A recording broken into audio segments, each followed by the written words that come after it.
Hi, it's Elizabeth from Tyne Valley Motorhomes, and today we'll be doing the handover video of the AutoTrail V-Line 635 Sport. First thing you'll come to behind your driver's door is your hookup point.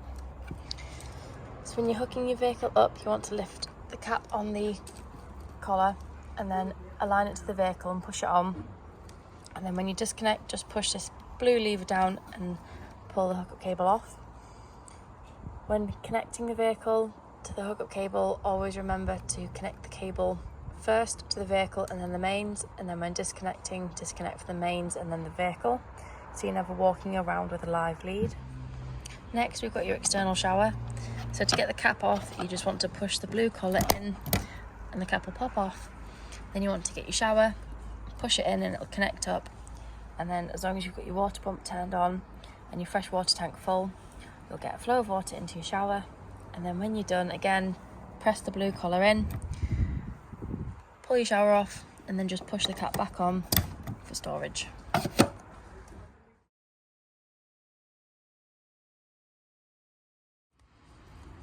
Underneath the vehicle in the middle, we've got your fresh and waste water drain off points. So to drain the water off, you just want to twist the handle round. Once you've twisted the handle round, the water will drain off. So you want to do this when you are leaving a site or winterising your vehicle, so you don't leave any water in the tank to freeze and cause frost damage during the winter months. And then also when you're leaving a site, water's quite heavy and it will add to your payload. So you want to empty as much as you can out. At the back of the vehicle at the top, we've got your reversing camera. Then we've got your nice large window for your rear lounge. On the passenger side, in front of your rear wheel, we've got your LPG filler point. So to twist the cap off, and then you've got a little connector here so you can just let it hang at the side. And then when you get to a gas station where they've got the gas pumps, you want to get the bayonet fitting, pop it on and then align it with the two little pins on the inside here. And then lock the gun on, fill the tank up with gas. And then when you're done, you want to put your cap back on and just make sure that this little wire doesn't get caught in the sides and make it difficult to lock. Next, we've got your fresh water filler point. So you'll need a hose pipe and some adapters, as some sites just provide a brass tap. You want to put your hose pipe through there and fill up your fresh water tank. And when you're done, put the cap back on and just lock it with a key so no one can tamper with your fresh water. Just on the outside of your passenger door, we've got your diesel and AdBlue. So you'll need an ignition key to open the diesel cap. And then when you're filling up your AdBlue, if you go to a petrol station where they take Arctic lorries, you'll be able to find AdBlue on the pump, but you can also buy it in drums as well. And just on the outside of your passenger door as well is your ideal tyre pressures. And then on the front, we've got your bonnet release. Under the bonnet, the main things you want to focus on is your screen washer fluid, got your engine coolant and your brake fluid, your oil, and then we've got your negative and your positive just down there if you need to give or receive a jump start. And then we've also got your weight plates on the front as well. The first thing you want to do when you get into your vehicle is turn your main control panel on. And from here you can turn your internal lights on. You can then also turn your water pump on, but always check that you've got water in your fresh water tank.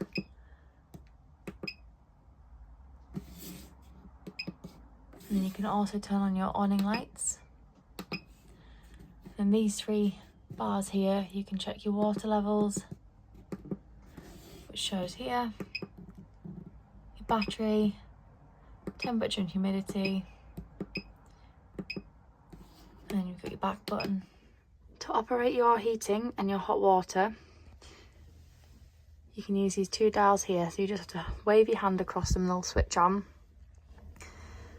We'll do the heating first, so you can have it on just gas, just electricity, or you can have it on both if you want to heat your vehicle up quicker.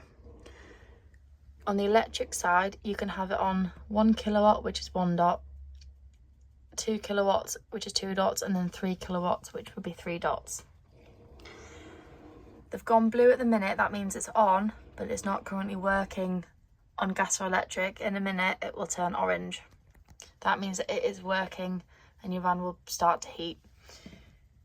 The outside, you can have it from 30 degrees all the way down to 5 degrees. depending on how warm you want your van to be. Next, we've got your water on heating, so you can either have it on gas, electricity, or both, depending on if you want your hot water quicker. You can have it on both and it'll just heat up a little bit faster. You've got your two settings, so you can have it on gas and then electricity. You can see here the lightning bolt's gone orange. That means it's already working on electricity. It'll just take a minute or two to start working on gas. You might not be able to see the steam, but the water is hot and up to temperature. Here we've got your 3 gas burner hobs working. Just remember that once you've used them and turned them off, let the metal fully cool before you put the glass lid down, otherwise it will shatter. Here we've got your oven working on gas. Here we have your grill working on gas. To turn your fridge on, you want to hold the on button down until all the blue lights come on. And then from here, you can change the automatic to just hook up, just vehicle battery, or just gas. And then if you click again, you've got the temperature, so you can go from 5 all the way down to 1, 1 being the warmest temperature and 5 being the coldest. To make your rear lounge into a double bed, first thing you want to do is just remove the cushions on one side and just pop them to the other.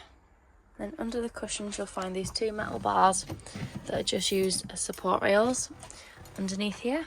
So you just push them in one side and then the other. So when you've got both support rails in, you can then slide one side of the bed out, and then you want to put the cushions back down, and then what you want to do is bring the other side of the base of the bed out until it meets in the middle, and then you just want to pull the base cushion forward and let the backrest fall into the gap behind. And there you have a double bed made up in the back of the vehicle. In the bathroom we've got your shower basin, we've got your shower and your shower curtain. And then we've got your 2 large mirrors, which is your cupboard, and then we've got your sink, and we've got your toilet below. When you want to flush your toilet, make sure you've got your water pump turned on and fresh water in the water tank, and then you want to push the blue button here and get a flow of water into the bowl. And then you just want to pull the grey lever forward to open the cassette, and then shut the blade, and always make sure you keep it shut with your lid down so that you don't get any smells through your vehicle. When using a radio, you've got the option of Apple CarPlay, which you'll have to connect through Bluetooth. And then you've also got navigation, which is just inserted in the top here. And you've got your radio,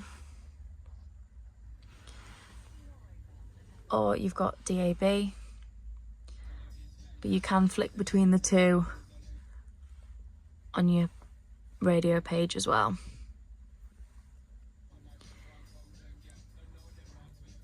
You can also link the radio through Android as well, and then obviously you've got your Bluetooth here, and it'll search for your devices or any that have got the Bluetooth searching on, so you can connect multiple phones at once. And then you've got your reversing camera, and you've got your reversing camera, and then you can also flick through different settings. You can turn the beep on and off when you touch things, or off, and then your date and time, and you've got a couple of different options on the bottom here as well. You've got your air controls on here as well, and then on the bottom you've got your hazards. You can lock the van from the inside without the keys. You've got your traction, and then your hill assist. So on your steering wheel, on the right hand side you've got your cruise control, and then on the left you've got these 4 arrows. So on your dash you can scroll through different settings, so you can see your AdBlue, any messages. You can go through your settings, so you can change your date, time, And you've got your miles per hour. And then if you've got your phone connected to the radio, you can also answer or decline calls. And then on the back of your steering wheel, you've got these buttons here. So you can flick through different radio stations on the left hand side, or turn your radio on and off. And then on the right hand side, you've got your volume. And then you can mute and unmute. And then you've got your indicators, your full beam, and then you've got your wipers on the other side.